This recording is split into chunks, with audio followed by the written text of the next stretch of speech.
আপনারা ভাবেন দাঁত তুলতে অনেক কষ্ট লাগে, মাশাআল্লাহ এই দেখেন ব্যথাহীন ভাবে নষ্ট দাঁত তোলা হচ্ছে একদম রক্তবিহীন চমৎকার ভাবে মহা আনন্দের সঙ্গে আর হাসি নিয়ে। দেখতে থাকুন, আজ একটু যত্ন নিলে দাঁত নষ্ট হতো না। এখন হাজার চেষ্টা করেও কি আর ফিরে পাবেন আপনার মূল্যবান সম্পদ দাঁত। তাই দাঁতের যত্ন সবার আগে।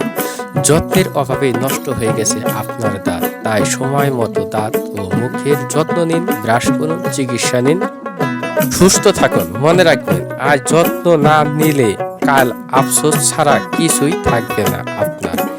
একবার উঠে গেলে বা নষ্ট হলে দাঁত আর কখনো ফিরে আসে না। যদি দাঁতের যত্ন নিতেন, দাঁতের চিকিৎসা করতেন, আপনার দাঁত তোলা লাগতো না।